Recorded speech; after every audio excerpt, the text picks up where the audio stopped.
Hey everybody, welcome to Brox and Max. Got some exciting footage on this video. We're gonna go check out a Cat excavator 200 series. For anybody that knows, they were built probably from 1977 to about 1990, probably 91, 92, 93. All different models, 215, 225, 235, 245, and there was some ones in between. I think there was a 229, a 231 that they shared some similar, like I think the 231 had the 235 undercarriage with the 225 house on top. Same thing with the 229.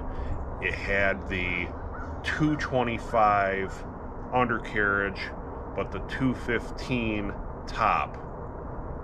If I'm wrong, put it in the comments, but I'm kind of iffy about it because you just don't see the 229s and the 231s very often. It was just about maybe 10 years ago, a guy was here looking at some equipment and he's like, oh yeah, I got a whole fleet of those. And I'm like, what?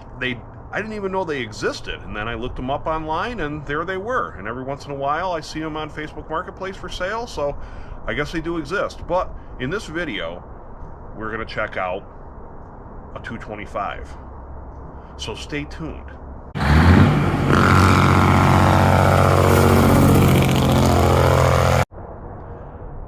I hope you viewers weren't actually thinking that I was going to go out in some random field to try to start some relic 225 like what's in the thumbnail.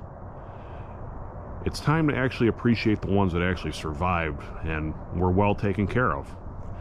So this one in particular is one that we own and we use in our business. This is a 1987 Cat 225 BLC. They did make a later version in the super late 80s, early 90s called the DLC. This one has the 3208 engine in it, and it's pretty straightforward. You have just simple hydraulic cooler, radiator, batteries right there. You have got the hydraulic valving here. You can see some hoses have been changed from time to time. Obviously the machine has been painted once after the factory because the hoses wouldn't have been painted. We did not get this brand new. Bought it from the original owner. Had about maybe 6,000 hours on it when we got it. Now currently has 7,567 original hours. All the interior is there. The seat isn't ripped. The door panel is all there. Even got the original floor mat.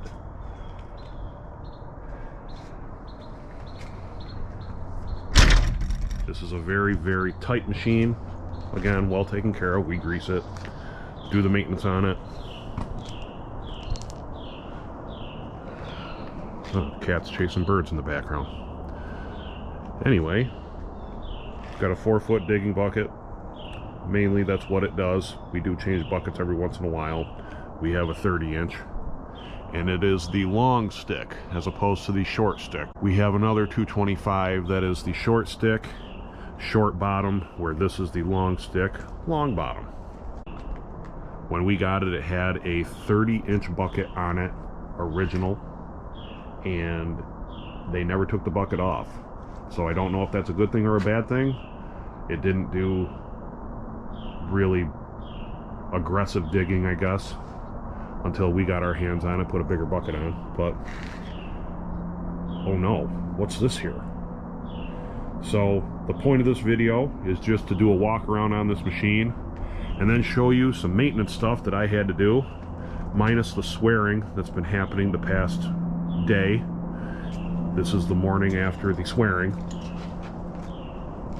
But what is going on with this machine is I have two clean empty 55-gallon drums. Well, they're not empty because they're full of hydraulic oil from this machine. So before I tackle into what we actually had to do, so if anyone has never seen this style excavator, because they're starting to get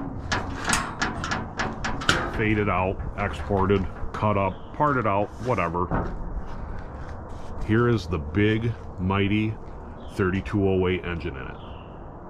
It's kind of a tight fit, shoehorned right in there, but they must have known what they were doing, because they made thousands of these machines with this style 3208 to run it.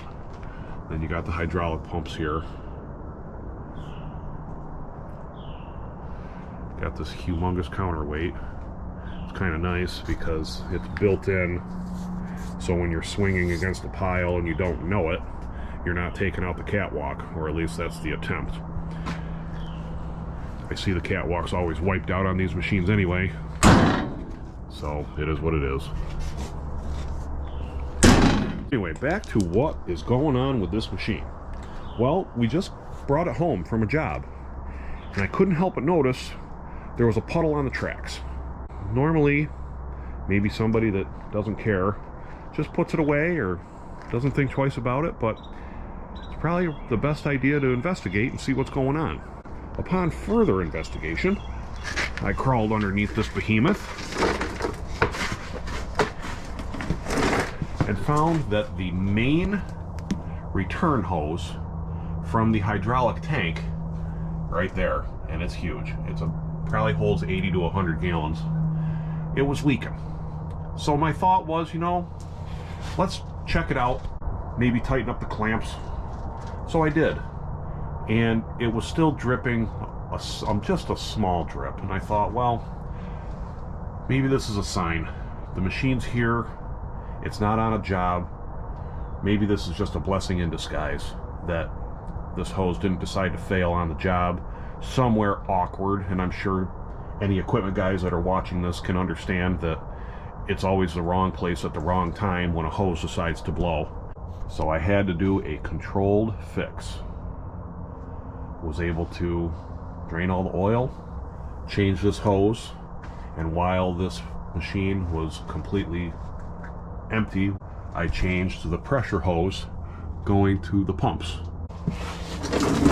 Now, if I ever have an issue, it won't be this, but as you can see, here's the bottom of the tank, and there's only 2 hoses going out of it, and I can guarantee these 2 were original from 1987.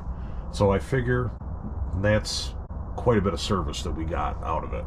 I did not attempt to drain it this way because, one, as you can see, a 55-gallon drum does fit under this machine, but I'm not quite sure how you can move a 55-gallon drum while it's pouring out, because you need 2 55-gallon drums to empty this. It's better for me to just use our little electric pump. It had a filter on it, screened filter, so anything that I can suck out of the bottom of the tank is ideal for right now. The only issue with these 200 series excavators is older equipment. Now, anybody that's doing some work on older equipment, you might want to call the cat dealer first before you start ordering up parts, because that big hose was quote-unquote in stock before I tore all this apart. I said, we just got to make sure that I'm not just wasting time here, because this machine gets used a lot. Oh yeah, no, it's in stock. Well, I get there, and guess what? Wasn't there. It was at another location. So now, this morning, I'm going to put the machine all back together. I just wish I could have finished it yesterday, because this shouldn't be a 2-day expo here. But here is the hydraulic pumps for this humongous tank, and while I'm here, I got to put some sleeves on some hoses that could potentially rub if they're bouncing around in there, and then I got to put a sleeve on the throttle cable. But this machine is all mechanical. There is not 1 ounce of computer, nothing. It's been a really good machine. Been able to do quite a bit of work with it, and it's provided a ton of service for us, so we take care of it. So that's the whole point of this video. While all the oil is drained out of this machine, now is the best time. I got all the hydraulic filters, so I'm going to take all the boxes apart, figure out where everything goes. I'm lacking one O-ring, oddly enough. My Caterpillar dealer had all of these filters in stock, which I was shocked, absolutely shocked. I don't know if other machines fit these filters and they're not just 225 specific, but they didn't have one O-ring. I think anybody that works at Caterpillar should probably look into that if you have filters in stock and you need gaskets or O-rings, make sure they're both in stock. For somebody like me that comes through the door and asks for this stuff, especially when I call ahead, like, come on, people. But anyway, that's what I'll be doing this morning. Put the oil in, put the filters on, see if we can get this thing started up. Oh, and I'll do an oil change for the motor, oil and fuel. I have a little bit of oil in the reservoir right now and no leaks.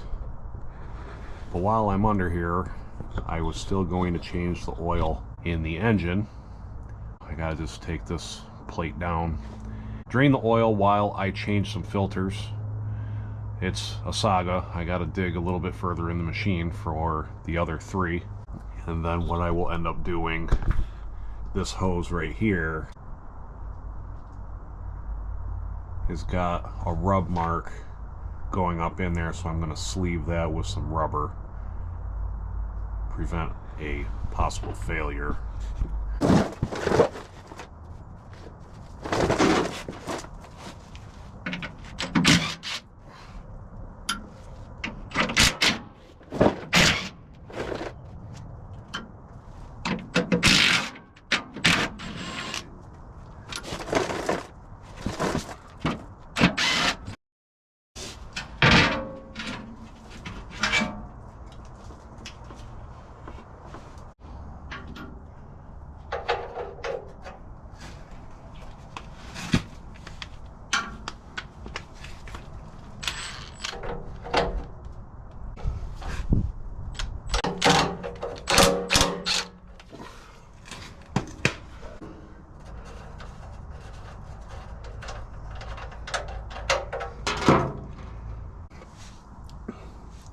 It's not a magnetic plug. It's got an O-ring on it. No brass washer or anything like that. The one thing that really bothers me, and I don't particularly care for it, about a 3208 is the oil capacity. Here is a catch pan that you can get at Tractor Supply.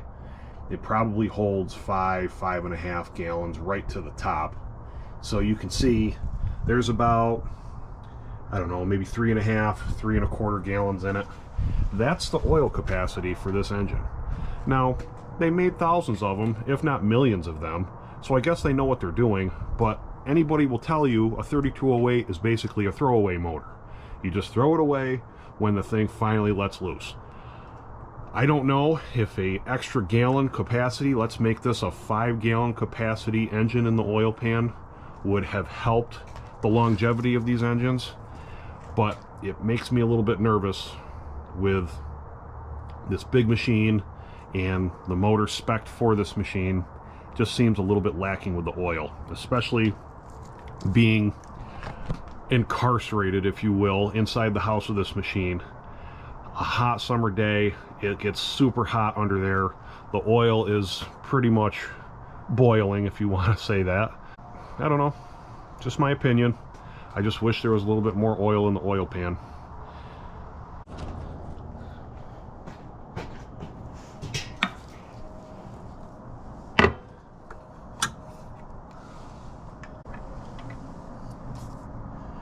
So in between hydraulic filter changing, for some reason I decided to drop the oil in the motor, which you would think, focus on the hydraulics first, then do the oil second.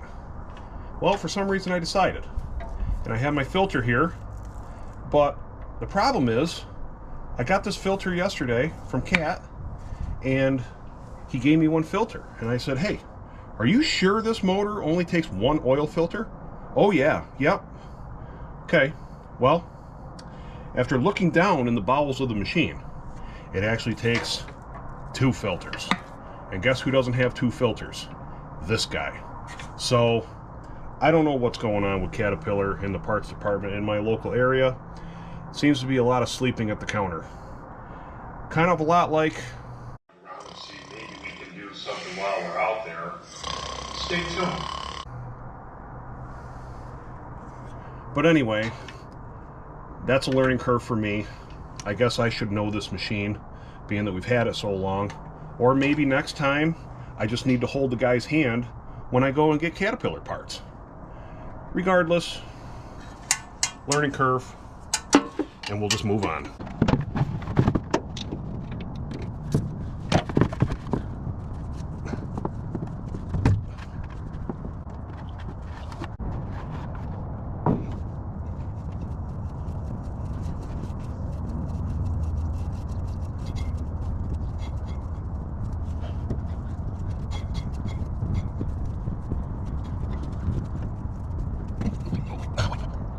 All right.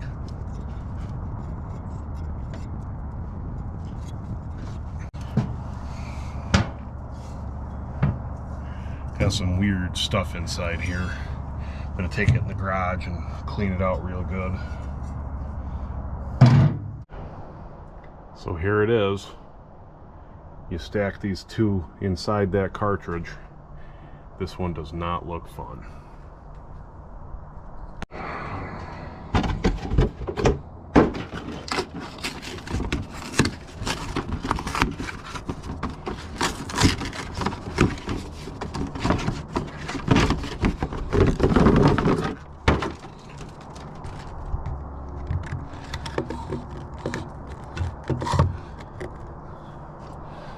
Alright, that's done.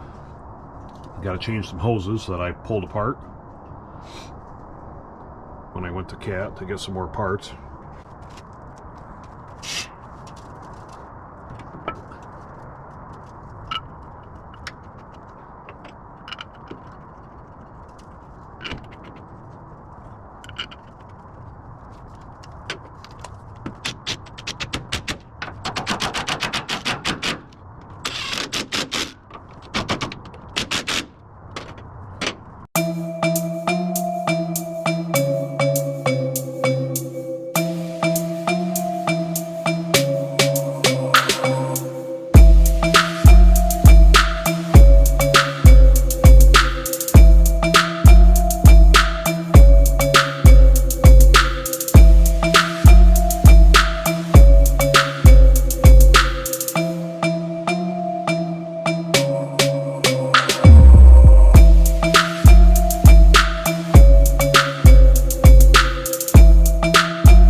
Okay, so now it's day 3 of putting this machine back together when it should have taken about a long day for everything that I did. I finally put the filter back together right here in the behind there because I was missing the O-ring of all things. I have the pump back in reverse, just sucking it out of the drums instead of sucking it out of the reservoir. Fire this thing up and Hope for the best here.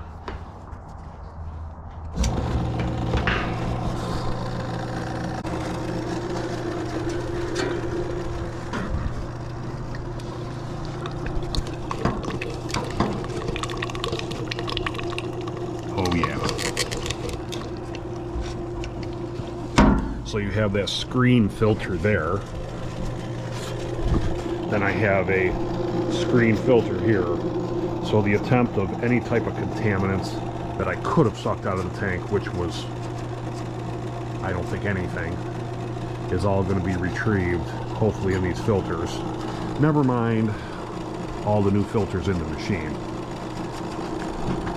So I'm just going to keep my eye on this sight glass here and see how much oil I have to add to it. It was a little bit low before I started, which is why I probably 100% assured myself that this is the best time to do it, because the oil is low. Put these 2 drums back in the machine and top it off, and then have to start the process of turning over the machine without starting it, because I don't want to starve the pumps of oil for an extended period of time. Never mind, when I change the oil in the machine, I got to disconnect this wire here for the fuel shutoff, electric fuel shutoff on this 3208. So I'll gain oil pressure on the motor, and then while it's cranking, it'll be cranking hydraulic fluid into the system, because the pumps aren't turning that slow. You can only crank it so fast with the batteries. And this is what I've done in the past. I'm sure there's a sophisticated way that Caterpillar probably does it to prime the whole system, to get maybe some air bubbles released or whatever that goes on when you drain a system like this. But this is all I got. It's not a bush fix, but it's worked in the past, so I'm just going to roll with it.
So topped it off above the full mark because I expect it to lower quite a bit, and there's no sediment or anything in the screen trap here, so that's a good sign. Put the cap on, and I will start the machine. Well, I'll turn the motor over without it firing, like I said before, and probably what you will see is this go down, and then I'm doing 2 things. I'm trying to prime the system, trying to prime the motor for oil pressure. This will work out good.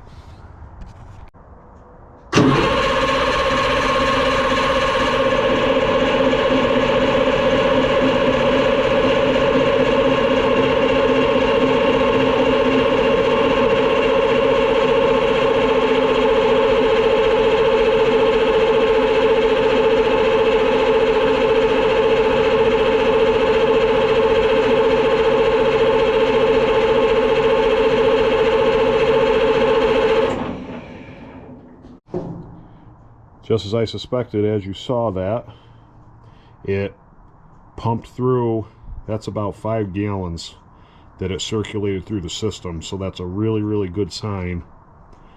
I'll top it off a little bit more and maybe crank it over just to check it to see if it'll do it again, and then start it. Here we go.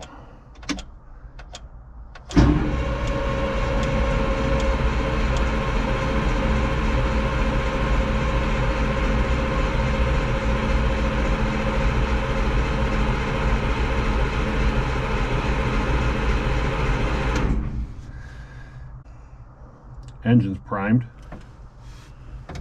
Let's check the gauge again. So the line is right at the full mark.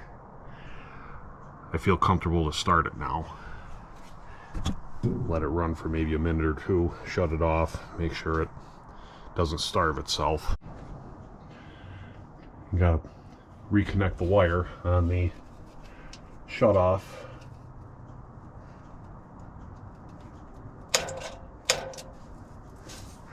Apparently I left the key on.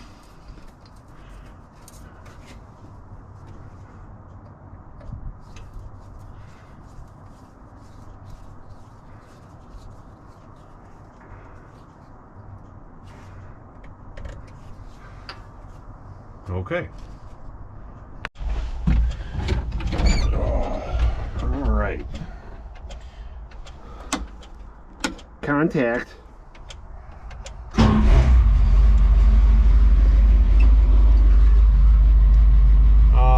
The lovely smoke of a 3208.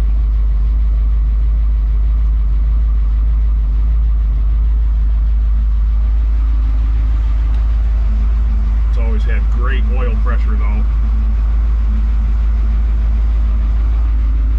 Let it run for about 30 more seconds and shut it off and see what the hydraulic oil's doing.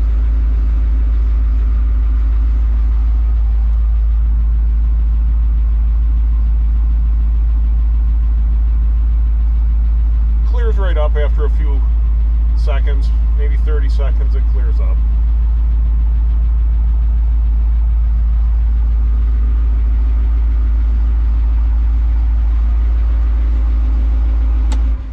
Alright, let's check it out.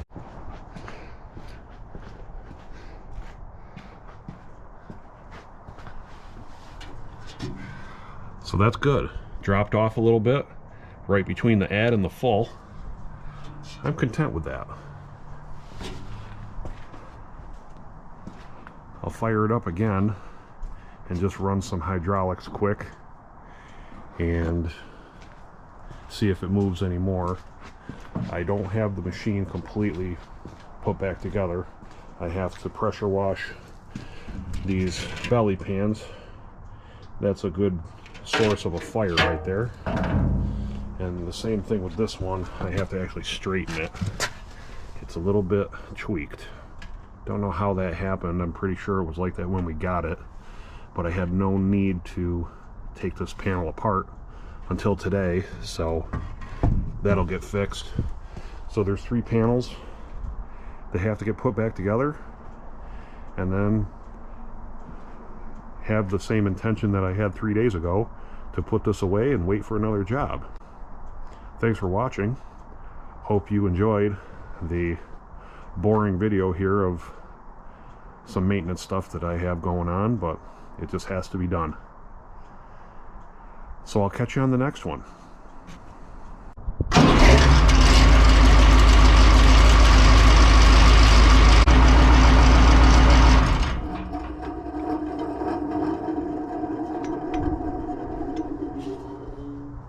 I have some panels on the belly pan of the machine that are a little bit tweaked, twisted up, bent up.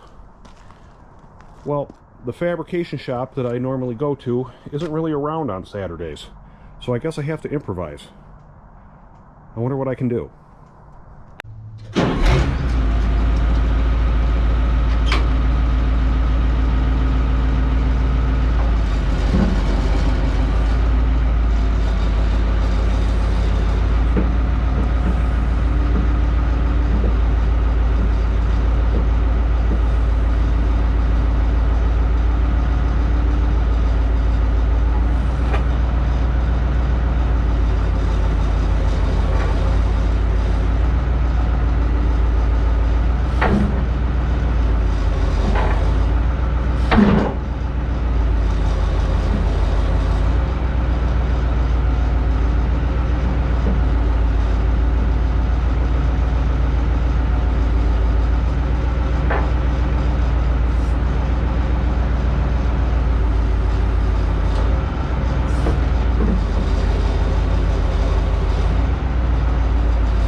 Not bad. They actually straightened out a lot better than I thought. Not new, but definitely good as new. Just a little simple thinking got myself out of a jam.